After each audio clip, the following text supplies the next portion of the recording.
दर्शकों, ये एक अनोखी कहानी है। आप सभी को अनोखी कहानियों का इंतजार रहता है, तो आज हम एक्सप्लेन करने वाले हैं 2008 में आई film the curious case of Benjamin Button को। इसकी IMDb रेटिंग 7.8 की है और इसका मेटा स्कोर 70 है। तो चलिए शुरू करते हैं। फिल्म की शुरुआत सन 2005 में न्यू ऑरलियंस लुजियाना में एक अस्पताल के कमरे से होती है। रेडियो और टीवी पर तूफान और भारी बारिश की चेतावनी जारी की गई है। एक अस्पताल में एक बूढ़ी महिला एक बिस्तर पर लेटी है। उस महिला का नाम डेजी ब्यूटन है और उसकी तबीयत ठीक नहीं है। वो उठने की कोशिश करती है, लेकिन नर्स उसे बीच में ही रोक देती है और कहती है, आराम से मिस डेजी, नहीं तो खून निकल आएगा। डेजी आवाज देकर अपनी बेटी कैरोलाइन से पूछती है, बाहर क्या देख रही हो? कैरोलाइन जवाब देती है, माँ, लगता है तूफान आने वाला है। कैरोलाइन अपनी माँ को इस हालत में देखकर बहुत दुखी है। वो पूछती है कि मैं आपके लिए क्या कर सकती हूँ। डेजी दर्द के बावजूद कैरोलाइन को कुछ बताना चाहती है। उसे अपने पास बिठाकर वो कहना शुरू करती है, 1918 न्यू ऑरलियंस लुजियाना में एक रेलवे स्टेशन बनाया गया था। मेरे पापा उस दिन वहां थे। उन्होंने बताया वहां बैंड बज रहा था। उस रेलवे स्टेशन में एक घड़ी लगाने के लिए वहां के बेहतरीन घड़ी साज को कहा गया था। वो घड़ी साज थे मिस्टर गेटो। मिस्टर गेटो जन्म से अंधे थे। उनका एक बेटा था। उनका बेटा बड़ा हुआ और फौज में भर्ती हो गया। प्रथम विश्व युद्ध शुरू हो गया। मिस्टर गेटो के बेटे को युद्ध में जाने का आदेश मिला। मिस्टर गेटो ने भगवान से प्रार्थना की कि भगवान उनके बेटे को हर खतरे से बचाए। महीनों तक मिस्टर गेटो घड़ी का काम करते रहे। एक दिन उनके पास एक खत आया। उसमें लिखा था, युद्ध में उनके बेटे की मौत हो गई। वो खत की खबर को सुनकर मिस्टर गेटो उठे और अपने कमरे में चले गए और दूसरे दिन उनका बेटा ताबूत में घर आया।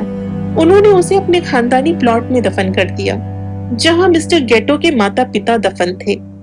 उसके बाद मिस्टर गेटो घड़ी बनाने में जुट गए।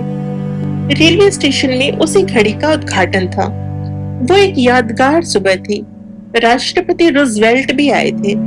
लोग उत्साहित थे। जब घड़ी लोगों ने देखी तो लोग शांत हो गए और कहा, ये घड़ी तो उल्टी चल रही है। मिस्टर गेटो ने कहा, मैं भले अंधा हूँ, पर ये घड़ी गलती से नहीं, मैंने जानबूझकर उल्टी बनाई है। जो बच्चे हमने जंग में खोए हैं वो वापस आ सके, घर आकर खेती कर सके, काम कर सके, खानदान आगे बढ़ा सके और लंबी जिंदगी जी सके। शायद मेरा बेटा भी घर आ सके। मैं माफी चाहूंगा अगर मैंने किसी को ठेस पहुंचाई। आशा करता हूँ आपको मेरी घड़ी पसंद आई होगी। मिस्टर गेटो फिर कभी दिखाई नहीं दिए। कुछ लोग कहते हैं उनकी मौत दिल टूटने से हो गई। कुछ कहते हैं वो समंदर में चले गए। डेजी अपनी बेटी कैरोलाइन से कहती है, मेरे सामान में एक डायरी है, क्या तुम वो डायरी पढ़ोगी? क्या तुम जानना चाहोगी आगे क्या हुआ?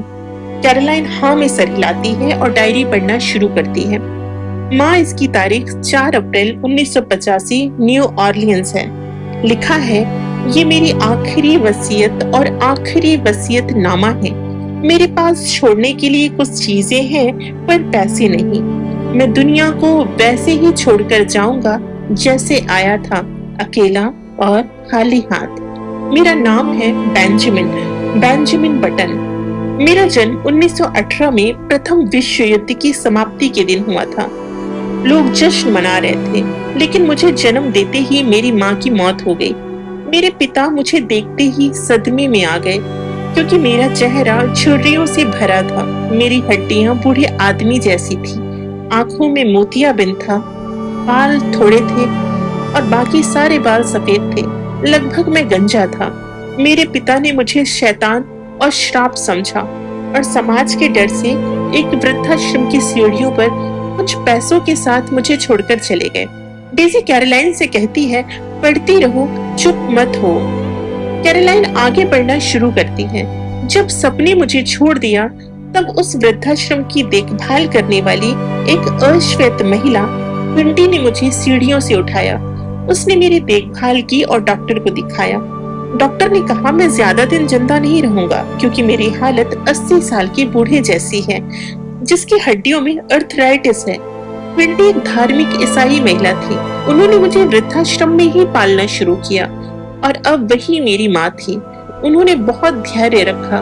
मेरा बूढ़ा शरीर चल नहीं सकता था, मैं बिना चश्मे के देख नहीं सकता था, मेरे हाथ कांपते थे। इन सब के बावजूद उन्होंने हार नहीं मानी और मुझे सिखाया जिंदा कैसे रहना है।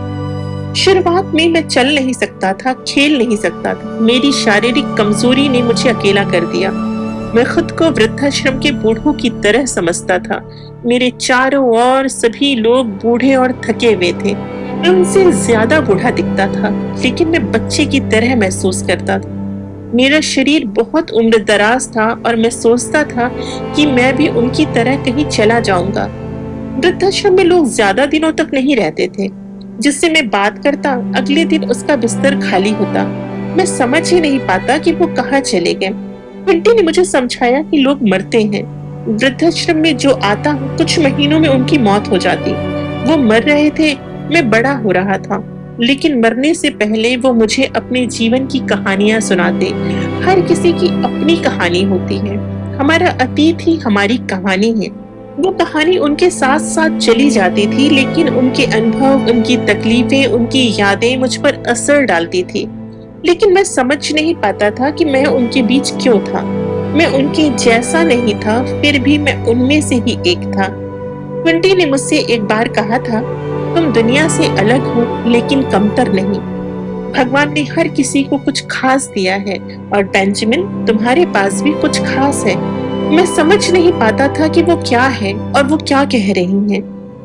विंटी मुझे हर हताशा में आशा देती थी, लेकिन मेरे लिए यह समझना मुश्किल था कि मैं इस बूढ़े शरीर और बच्चे के दिमाग के साथ इस जिंदगी में कैसे फिट बैठता हूँ।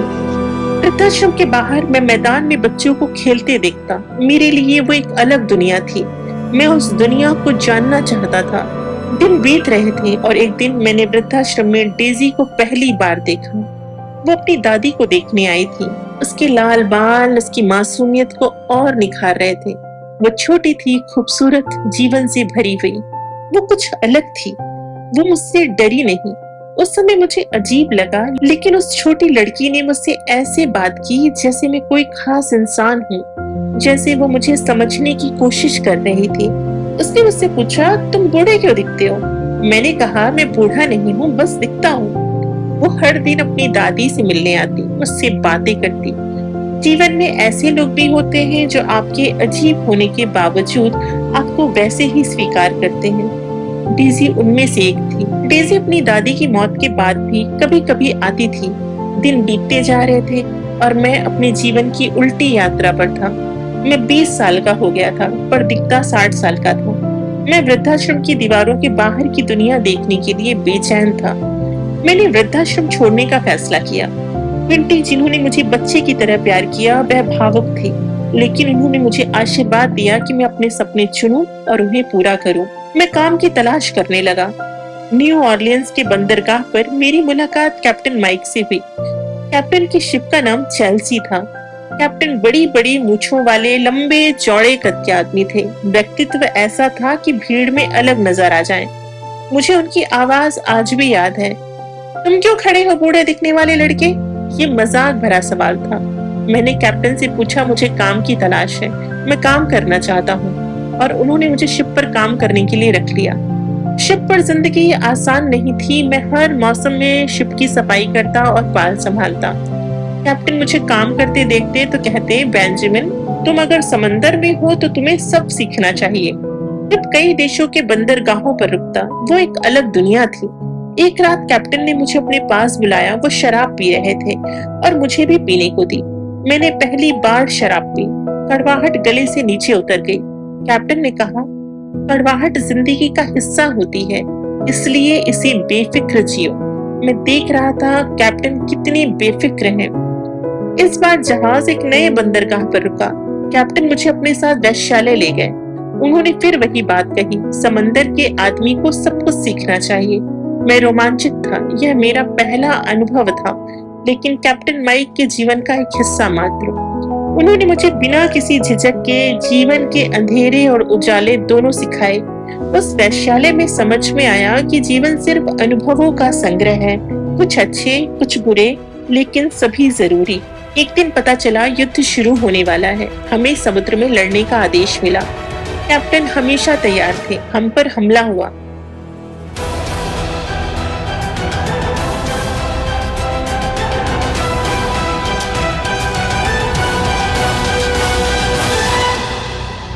सभी साथी मारे गए और कैप्टन बहुत जख्मी थे। उन्होंने अपनी शर्ट उतार दी। उनके पूरे शरीर पर टैटू थे। उन्होंने मुझसे कहा, बेंजामिन, मुझे टैटू बनाना पसंद था, मेरे पिता को नापसंद, इसीलिए मैंने अपने शरीर पर ही टैटू बना लिया, अपना घर छोड़ दिया और सारी जिंदगी समंदर में अपनी शर्तों पर जिया। और उनके आखिरी शब्द थे, जीवन छोटा है बेंजामिन, इसे जितना हो सके जी लो। ये मेरे जीवन की सबसे बड़ी सीख थी।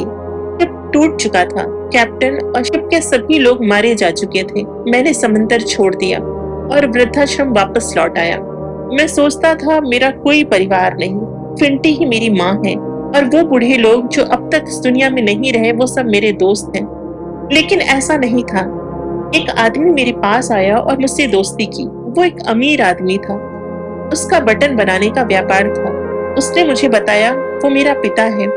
वह पल मेरे लिए अविश्वसनीय था। मैं उस आदमी के सामने खड़ा था जिसने मुझे जन्म दिया और मुझे छोड़ दिया। उस पर मुझे समझ नहीं आ रहा था कि मैं क्या महसूस करूं, गुस्सा, दुख या फिर सुकून। मेरा पूरा जीवन झूठ पर बना लग रहा था, लेकिन मैं उन्हें माफ करना चाहता था। वो बहुत बीमार थे। एक दिन उन्होंने मुझे बुलाया। उन्होंने कहा, बेंजामिन, मैंने तुम्हारी निगरानी दूर से की, कभी तुम्हारे सामने नहीं आया। मैंने जो कुछ किया अपने डर और कमजोरियों के कारण किया। मुझे खुद पर अफसोस है। मैं अपनी गलती सुधारना चाहता हूँ।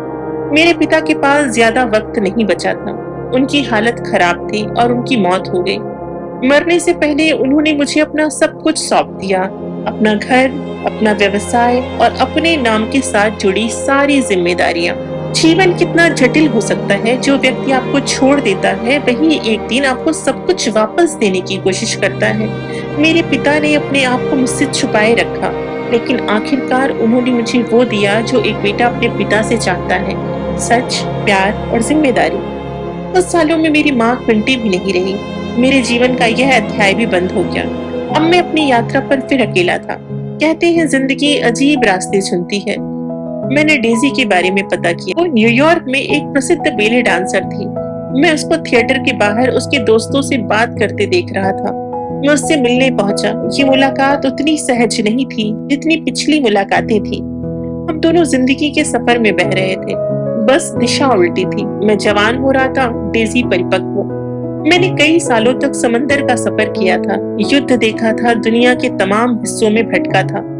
डेजी ने मुझसे हल्की फुल्की बात की, लेकिन मैं देख रहा था वो वही खूबसूरत लड़की थी जो मुझे प्यार करती है। वो मुझे भूली नहीं थी।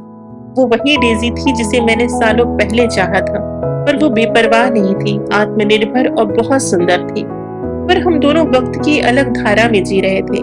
मैं वक्त के खिलाफ खड़ा था। मैं जवान दिखने लगा था। मेरा कद बड़ा हो गया था, बाल काले हो गए थे, चश्मा उतर चुका था। पर डेजी बड़ी दिखने लगी थी।